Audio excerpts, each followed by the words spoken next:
ओम नमो भगवते वासुदेवाय। जय श्री राम सभी को। आप सभी का आपके अपने चैनल आंजने में स्वागत है।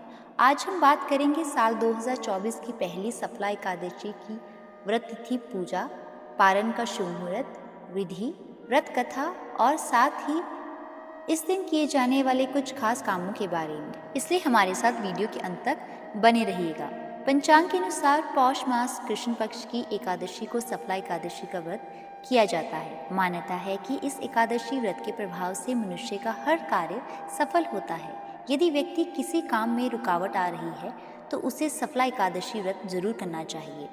इसके प्रभाव से हर कार्य सिद्ध होते हैं, इसलिए इसे सफला एकादशी कहते हैं। कथाओं के अनुसार इस दिन पर भगवान विष्णु जी के अच्युत रूप की पूजा की जाती है। यह साल 2024 की पहली एकादशी है। इस दिन की पूजा आराधना से व्यक्ति वैकुंठ को प्राप्त करता है। आइए अब जानते हैं सफला एकादशी का शुभ मुहूर्त। सफला एकादशी व्रत तिथि होगी 7 जनवरी, दिन रविवार को एकादशी तिथि प्रारंभ होगी। 7 जनवरी की सुबह 12:42 पर एकादशी तिथि समाप्त होगी। 8 जनवरी की सुबह 12:46 पर एकादशी तिथि का पारण होगा और 8 जनवरी की सुबह 7:15 से 9:20 तक समाप्त होने का समय होगा। आइए अब जान लेते हैं सफला एकादशी की पूजा विधि के बारे में। सफला एकादशी के दिन सूर्योदय से पूर्व उठकर स्नान आदि से निवृत्त हो जाएं और भगवान श्री हरि के अचित्य स्वरूप का ध्यान करते हुए व्रत का संकल्प लें।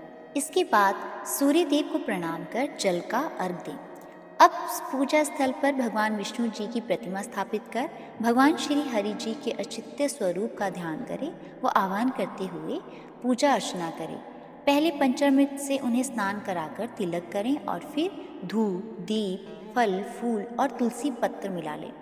पंचामृत अर्पित करें तो उसके बाद नारियल, सुपारी, आंवला, हल्दी की गांठ और 2 लौंग भी भगवान विष्णु जी को अर्पित कर व्रत कथा पढ़ें और श्री हरि के मंत्रों का जाप कर भगवान विष्णु और माँ लक्ष्मी की आरती करें।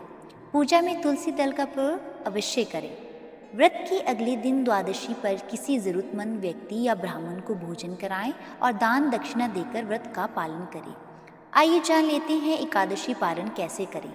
एकादशी का पारण द्वादशी तिथि को सूर्योदय के बाद किया जाता है।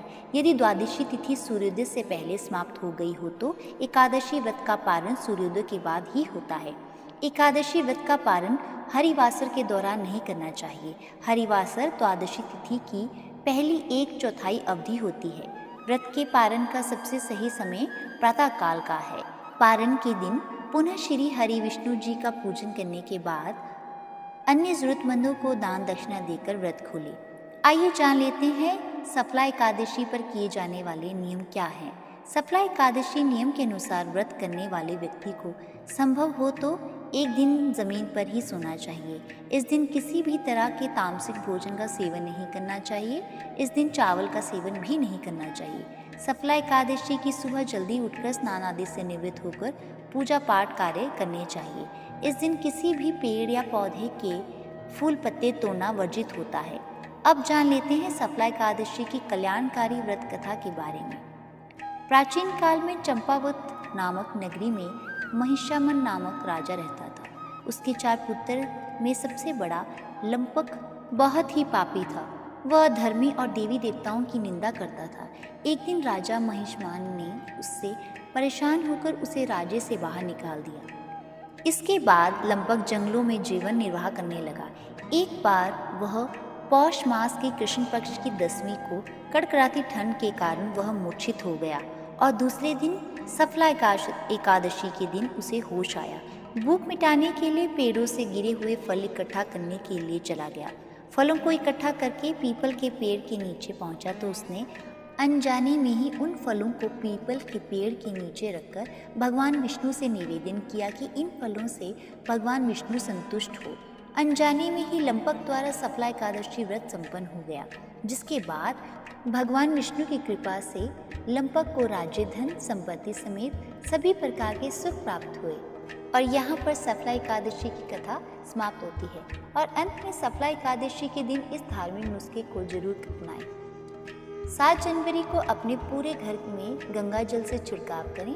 उसके बाद इस दिन सुबह भी और शाम को भी एक लोटे में थोड़ा सा जल लें और उस जल में कच्चे दूध की 5 बूंदें मिला लें और इस जल को तुलसी पर चढ़ा दें। उसके बाद 11 सिक्के ले लीजिए। ये सिक्के 5, 2, 1, 10 के भी हो सकते हैं। याद रहे इन सभी सिक्कों का जोड़ 21 होना चाहिए।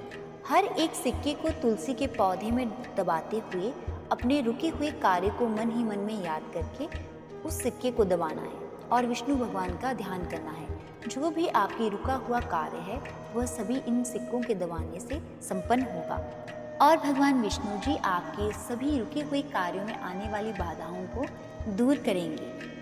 और अंत में आपको यह वीडियो और जानकारी कैसी लगी है हमें कमेंट करके ज़रूर बताएं। वीडियो को ज़्यादा से ज़्यादा शेयर करें, लाइक करें और इसी तरह की वीडियो के लिए हमारे चैनल को अभी सब्सक्राइब करें और बेल आइकन दबाना ना भूलें ताकि आने वाली वीडियोस की अपडेट आपको मिलती रहे। धन्यवाद। जय श्री राम।